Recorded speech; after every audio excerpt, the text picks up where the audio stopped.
এই যে ভাই, ট্রেন আসতে আরও 10 মিনিট বাকি। চলেন দুই ভাই বসে চা খাই, তারপর না হয় একসাথে মরবো। আসেন আসেন।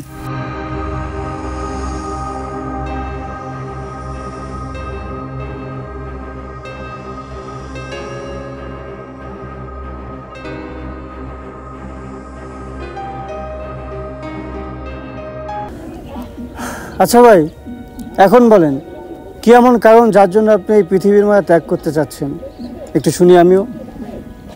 ভাই, আজকে আমার প্রিয় মানুষটার বিয়ে ভাই। আচ্ছা, যার নিয়ে আমি আমার পৃথিবী সাজাইলাম, তারা ছাড়া এই পৃথিবীতে কেমনে বেঁচে থাকবো ভাই? আমি কেমনে বেঁচে থাকবো ভাই? জানেন ভাই, আমারও একটা প্রিয় মানুষ ছিল, মীরা।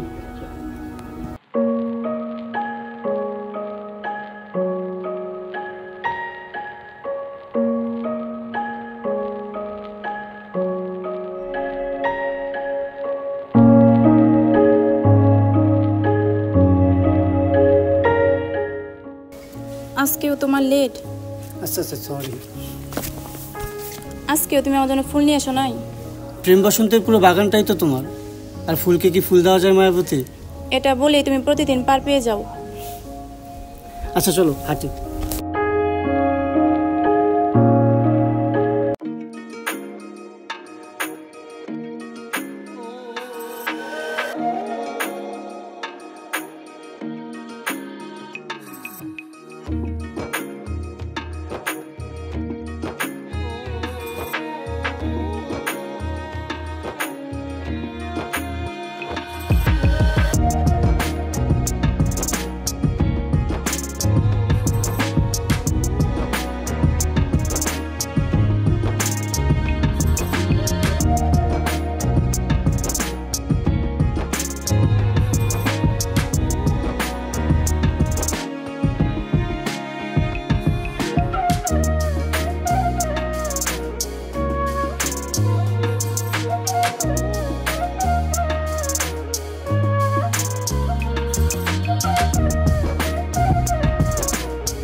আচ্ছা, আমি কি সুন্দরী না?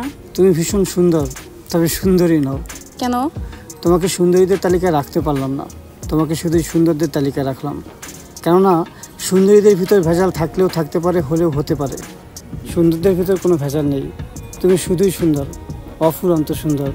তুমি এতই সুন্দর যে তোমার সৌন্দর্যই পারে পৃথিবীর ভয়কে ধ্বংস করে দিতে। একটা চাকরি তো কোনোভাবেই ম্যানেজ করতে পারতেছি না, কী করবো বল না? আচ্ছা, চিন্তা করিস না, হয়ে যাবে।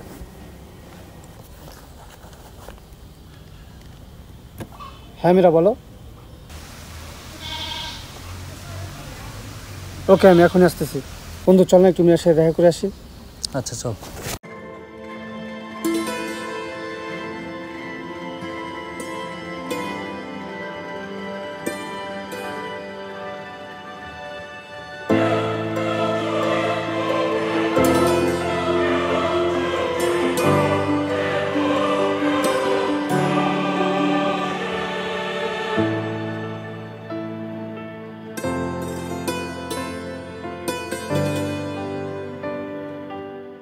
হঠাৎ এত জরুরি তলব কেন ম্যাডাম? জরুরি কথা বলার জন্যই তো ডেকেছি। আচ্ছা বলো। বাবাকে কোনোভাবে বোঝানো যাচ্ছে না, তার উপর পাত্রের 70,000 টাকা স্যালারি। এই অবস্থায় তোমার কথা কিভাবে বাবাকে বলি? চলো তাহলে আমরা পালিয়ে যাই। এটা আমার দ্বারা কখনোই সম্ভব না। আমি একজন বেকার প্রেমিক, কবিতা দিয়ে আসলে জীবন চলে না। আমি তোমাকে ছাড়া বাঁচবো না আশিক। কখনো কখনো বাঁচতে হয় মীরা, বাস্তবতা ভিন্ন কথা বলে, বাস্তবতা মেনে নিতে হয়।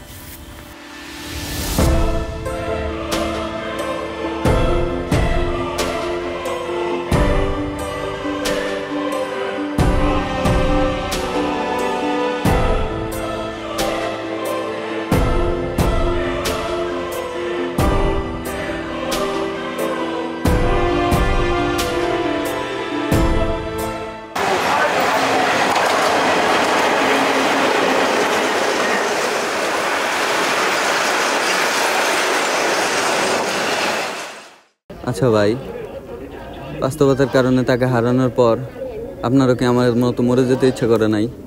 না, আমি আবার নতুন করে শুরু করতে চেয়েছিলাম, কিন্তু ভাগ্য সহায় হয়নি।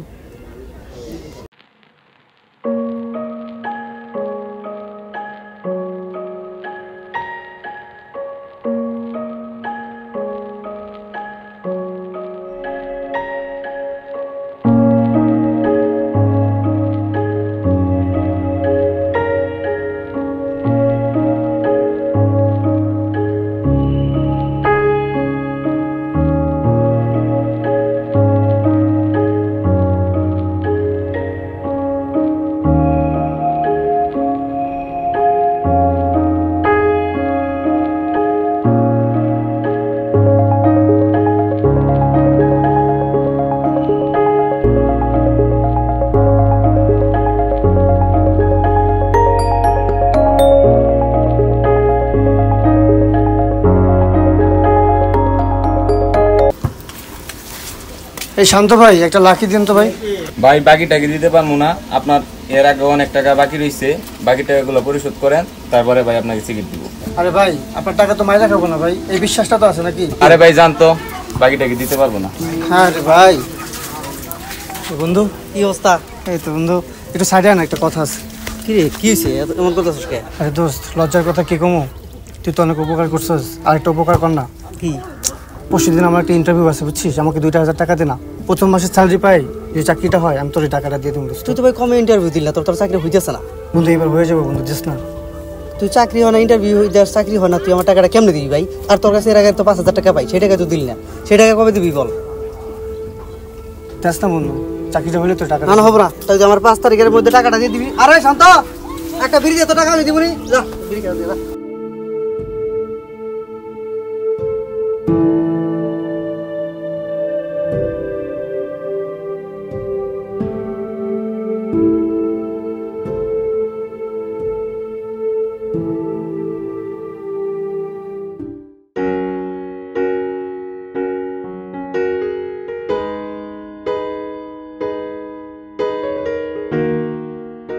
আমাদের এই শহরে মামা খালু ছাড়া চাকরি না হলেও আমাদের এই সমাজ চাকরিহীন ছেলেটাকে খুব সহজে একটা নাম দিয়ে দেয়, বেকার।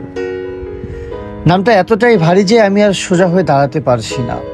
এবার একটা চাকরি দরকার। বেকারে আমি এখন আর হাসি না, কাঁদি না। বেকারত্বের ক্ষুধায় যেন হয়ে উঠেছি এক ফানুস। আনমনে চিৎকার করে বলতে চাই, হে সমাজ, আমিও মানুষ, আমিও মানুষ।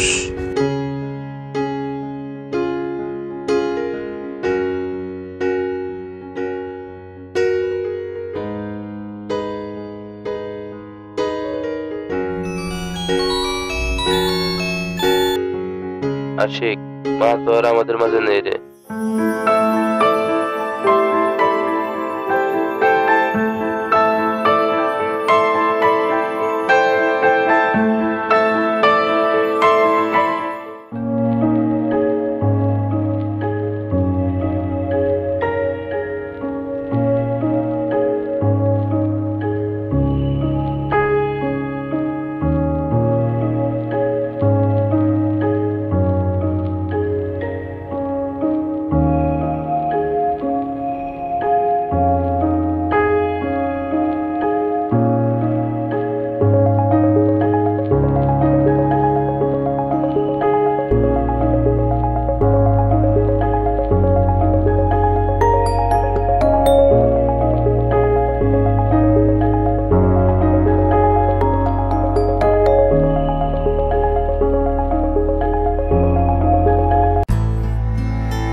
আশিক, তুই এখানে দাঁড়িয়ে আছিস?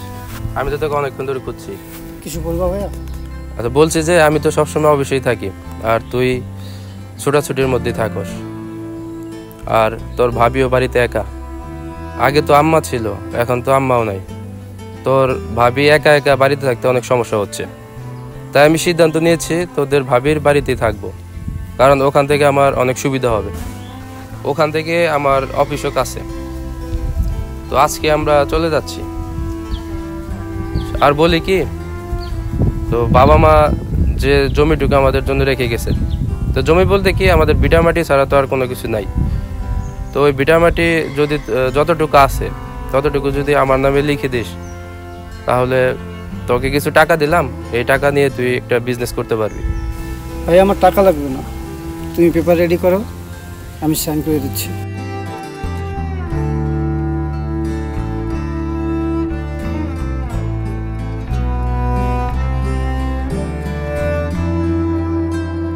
বিশ্বাস করুন ভাই, সেদিন আমি বেঁচে থাকার জন্য কোনো কারণ খুঁজে পাচ্ছিলাম না। সব হারিয়ে আমি হয়ে উঠেছিলাম এক নিঃস্ব মানুষ। আমিও ঠিক আপনার মতো করেই এখানেই পৃথিবীর মায়া ত্যাগ করতে এসেছিলাম, কিন্তু ভাগ্যক্রমে আমার চোখ পড়েছিল ওদের দিকে। ছোট্ট এই জীবন নিয়ে আমাদের কত অভিযোগ, কতবার হিমশিম খেয়ে গেছি আমরা এই জীবন নিয়ে। অথচ স্টেশনের পাশে বস্ত্রহীন ওই মানুষ আর হাজারো পথশিশু রয়েছে, ওরা জানে না ওদের পরিচয় কি, ওদের নাম। আমি আপনি একে অপরকে দুঃখ শেয়ার করতে পারলেও কেউ শোনে না বা শুনতেও চায় না ওদের আত্মচিৎকার। তবুও ওরা বেঁচে আছে।